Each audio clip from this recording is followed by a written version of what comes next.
Marty, ramps up is a good way of putting it because that's exactly what's been happening here in D.C. Every day it's gotten a little bit tighter. By Friday, you will not be able to be where I am. I'm on Pennsylvania Avenue, halfway between the U.S. Capitol and the White House. And in the foreground, I don't know if you can actually make it out, there are trucks, a parade of trucks with barricades, and they're unloading barricades. And about the only people you see here are those workers, some federal workers, and plenty of security. And we've taken a really close look today at what that security is going to look like headed toward the inauguration.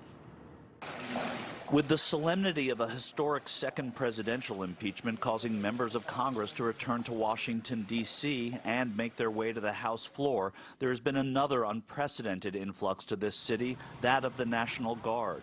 To give a taste of the security that's being put in place here in the Capitol, still, it increases every day. That's the Supreme Court building behind me. There you see the non-scalable fencing that was put in around there. You have to remember, in the Democratic caucus call that happened yesterday, they said they're going to surround the Supreme Court. And then what you see here is a massive mobilization of National Guardsmen and women. These are coming from all over the country, and they're staying here on the Capitol, some of them sleeping on the floor of the Capitol Visitor Center. I had a Capitol police officer earlier tell me that some of them are sleeping in committee rooms on Capitol Hill, and they're coming again in numbers that have never been seen in the Capitol. Up to 20,000 now is the number that are going to be here in Washington until the inauguration. This is a security stronghold with a perimeter that is virtually impermeable unless you have to be here on the grounds of the Capitol.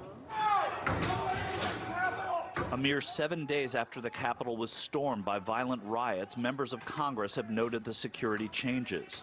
How do you feel coming back to Washington now, being here and seeing what's going on in the city? It feels more like walking into Baghdad, where I expected this challenge to democracy as a United States Marine. I never expected it here in Washington, D.C.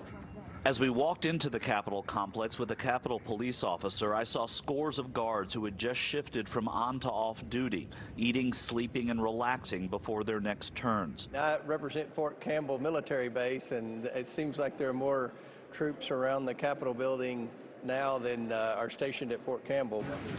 The Capitol Visitor Center, usually teeming with tourists, is, as we saw today, a dispatch point for the dispersal of all of the military backup set to secure the entire city ahead of Joe Biden's inauguration as president next week. We got a lot of soldiers out here, and everyone's just motivated. Everyone's happy to be out here, and you know, it feels good to do something purposeful, you know, especially with the beautiful scenery.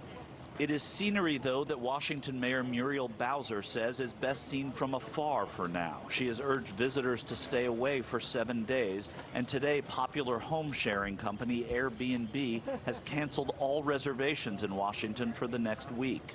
Contrasted with the events of last week, President Trump today released a video imploring Americans to remain peaceful in the coming days. There must be no violence, no law-breaking, and no vandalism of any kind. Even with as much law enforcement as is present, the flags at half-staff in remembrance of 2 fallen Capitol police officers stand as a stark reminder that the security isn't about today. You can see the presence already of some of the Guard, and we see more officers around, so it feels safe. I think the real test, of course, will come on January 20th. And word late tonight that another security concern is impacting the inauguration. Joe Biden, famous for taking the trains from Wilmington, Delaware, when he was a senator, to the Capitol, was going to take a train to the inauguration, but alas, security concerns have said that he shouldn't do that. So those plans have now been scrapped. Joe?